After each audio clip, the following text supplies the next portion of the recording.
여호와께서 이 모든 말씀을 산 위 불 가운데 구름 가운데 흑암 가운데에서 큰 음성으로 너희 총회에 이르신 후에 더 말씀하지 아니하시고 그것을 두 돌판에 써서 내게 주셨느니라.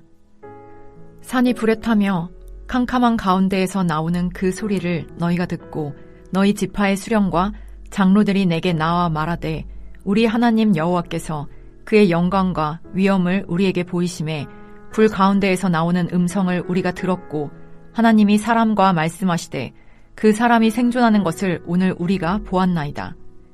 이제 우리가 죽을 까닭이 무엇이니이까?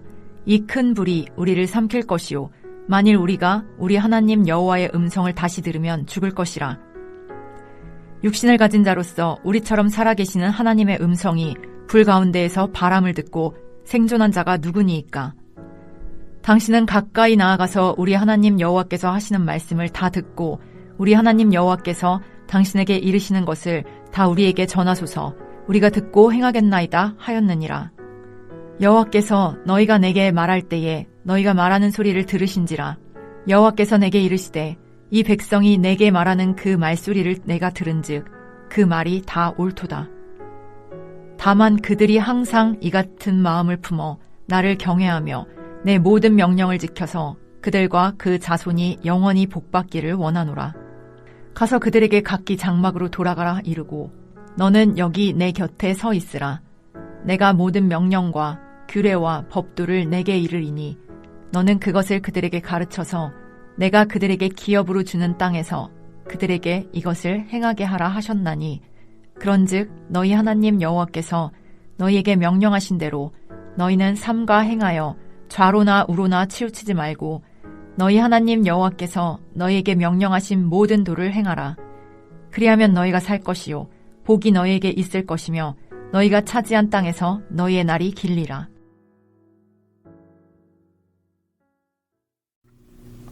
하나님이 호렙산에서 불과 구름과 흑암 가운데서 큰 음성으로 이스라엘 전 백성이 모인 곳에서 말씀하신 후에 그것을 두 돌판에 써서 주었습니다.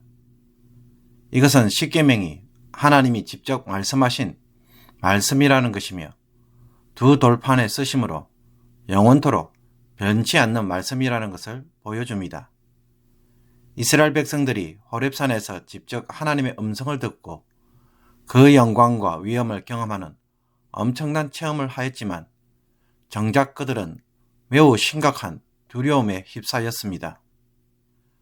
막상 산이 불에 타며 캄캄한 가운데서 나오는 하나님의 음성을 듣는 순간 그 불이 자신들을 금방이라도 삼킬 것 같다는 두려움이 엄습했던 것입니다. 다시 한 번 더 불 가운데 나오는 하나님의 음성을 듣는다면 그때는 죽을 수 있다는 생각이 들었습니다. 그래서 모세에게 중재자가 되어 달라고 부탁을 합니다.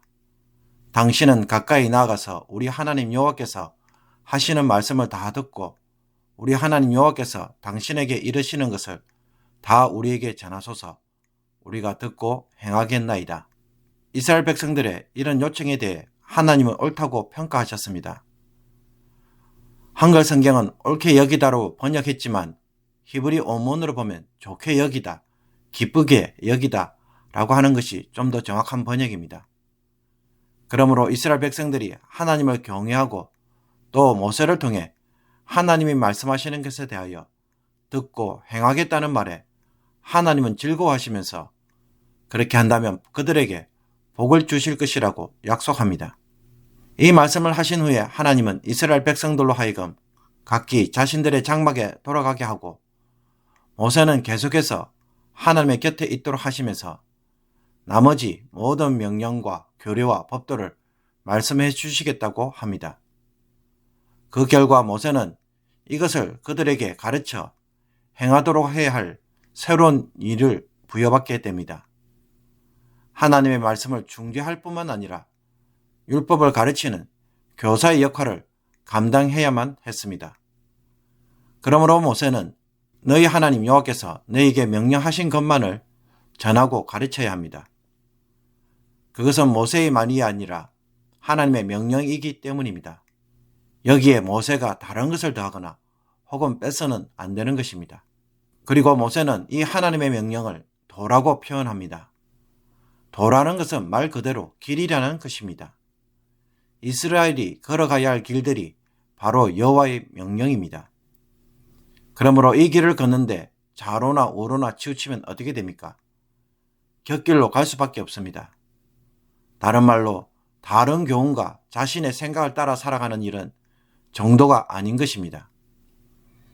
모세는 이 도를 행하라고 거듭 명령하면서 그렇게 순종한다면 약속의 땅에서 살 것이고 장수하게 될 것이라고 말합니다.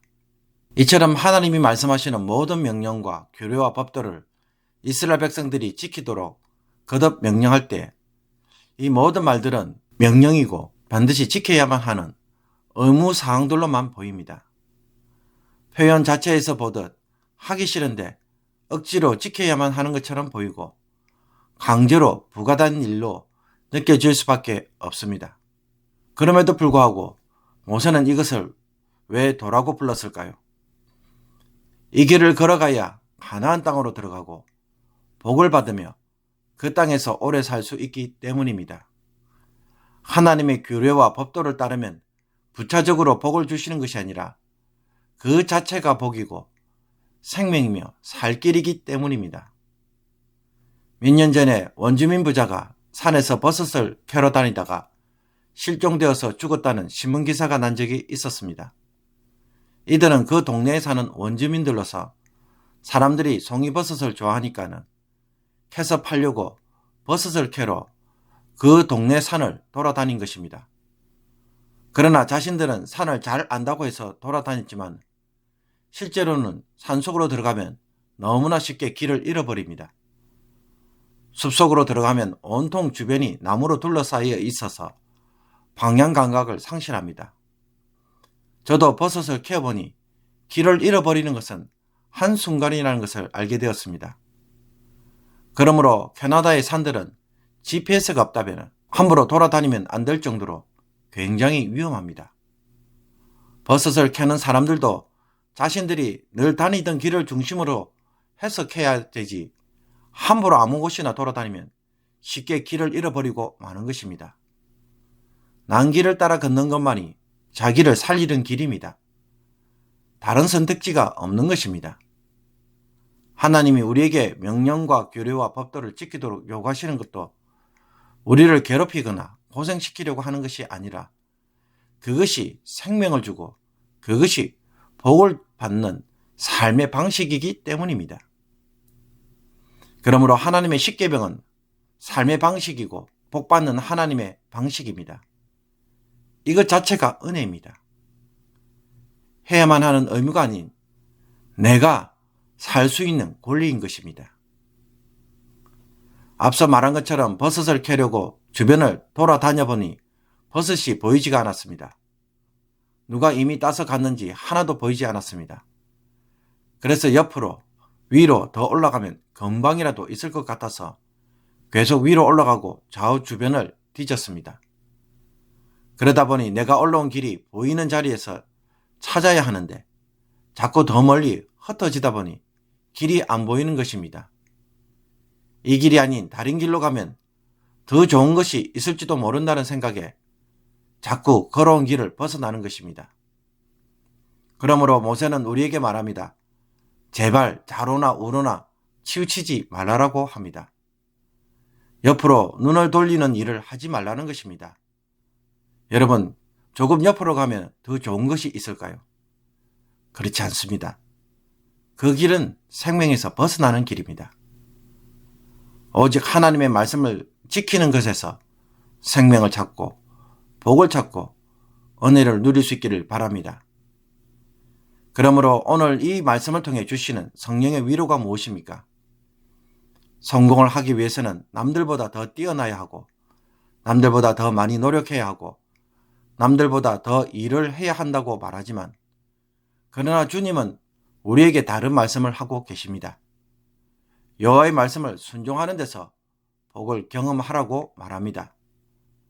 그러니 성공의 비결을 다른 사람들이 말하는 비결에서 찾는 것이 아니라 하나님이 말씀하시는 비결에서 꼭 찾아볼 수 있기를 원합니다. 이것을 인생에 있어서 제대로 한번 체험해 볼 것을 하나님은 오늘도 우리에게 요구하고 있습니다. 거듭 말씀드리지만 때론 지금 내 문제와 하나님의 말씀은 전혀 관련도 없고 뜬구름 잡는 것 같으며 현재 내 상황과는 전혀 맞지 않는 말처럼 보일 때도 있습니다. 그럴 수 있습니다. 그럼에도 불구하고 하나님의 말씀대로 행하는 것이 왜 복이 될까요? 그것을 보시고 하나님이 우리를 도우시기 때문입니다. 그것 때문에 하나님이 움직이시고 그것 때문에 하나님이 나의 주변에서 일하시기 때문입니다. 하나님의 마음을 움직이게 하는 것은 무엇밖에 없습니까? 하나님의 말씀에 대한 순종밖에 없습니다. 이스라엘 백성들이 모세에게 중재를 부탁하면서 그 말씀을 듣고 순종하겠다고 할 때에 하나님이 당장 보이신 반응을 보십시오. 그것을 좋게 여기시고 그래서 영원히 복받기를 원하신다고 말씀하고 계시지 않습니까? 사랑하는 성도 여러분, 말씀 자체가 복입니다. 그리고 때론 현실과 맞지 않는 상황일지라도 그것은 여전히 복이 됩니다. 이스라엘의 성패가 하나님의 말씀에 대한 순종 여부에 달려있다면 우리도 똑같습니다. 이것 때문에 모세가 얼마나 강조하고 있습니까?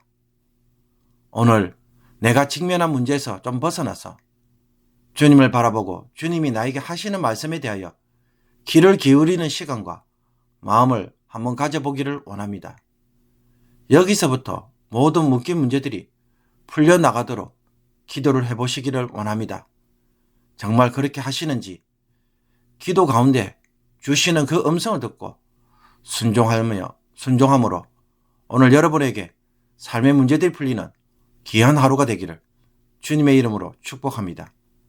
기도드리겠습니다. 하나님, 주의 말씀이 내 발의 등이요 내 길에 빛이시며 내 생명이 된다는 것을 다시 한번 고백합니다. 주의 명령에서 희망을 찾게 하시고 능력을 체험하게 하시며 복을 여는 일을 하게 하여 주옵소서. 사람들이 말하는 비결이 아니라 하나님이 말씀하시는 비결에서 답을 찾는 저희들이 되게 하여 주옵소서. 사람의 방법을 찾는 데서 민감할 것이 아니라 주님을 찾고 주님의 음성에 귀를 기울이는 시간을 많이 가지게 하여 주옵소서. 주님의 말씀을 따라 시작할 때에 오늘도 세상에서 꼬인 인생의 문제들이 풀려져 가는 놀라운 은혜를 주의 백성들에게 허락하여 주옵소서. 예수 그리스도의 이름으로 기도하옵나이다.